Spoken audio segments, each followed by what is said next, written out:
Hey there.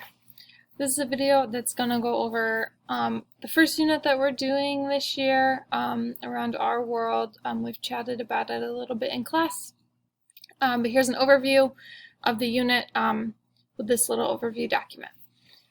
So the description, again, we are using this unit to begin to explore and discover different things that make up our world with a focus on physical geography and how to understand that. So 5 themes of geography: what is physical geography, landforms, topography, things like that, and how those are represented and how we see them. So we'll also work on some mapping skills and using some maps to see those representations. And then building on that understanding, seeing connections between the physical geography and how that impacts some parts of human geography, whether that is a connection between the place and something political, something cultural, something environmental, or something economic. The skill that we're working on is using maps to help, or other visual representations to help us explain relationships between places and a political, cultural, environmental, or economic dynamic. We're just focusing on maps right now, honestly, just because of time.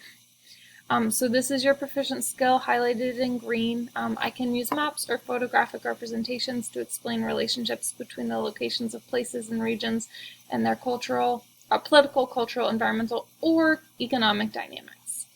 So you can explain relationships between all 4, or if you're like, I'm really struggling, but like this political thing, I get it. Like I understand how the geography, the physical geography of this country has impacted the politics and conflicts and things like that.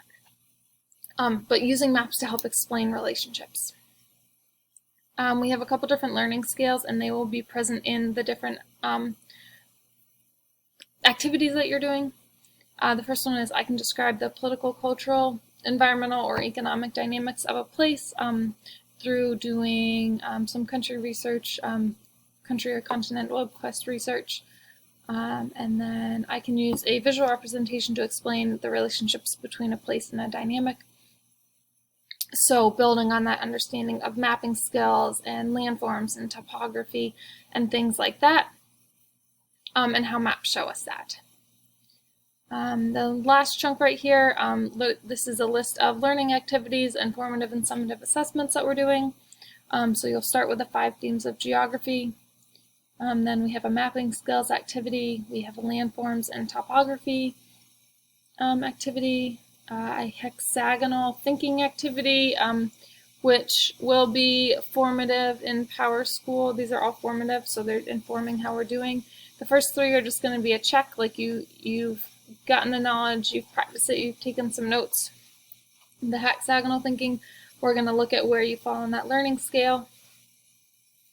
And then some modern day country research to help with understanding and explaining political, cultural, environmental, or economic dynamics. And then we'll end with a web quest, which I have set up that will give you the opportunity to use visual representations and use different maps of countries to help explain a political, cultural, environmental, or economic dynamic. And then there are some extension opportunities if you'd like to go further.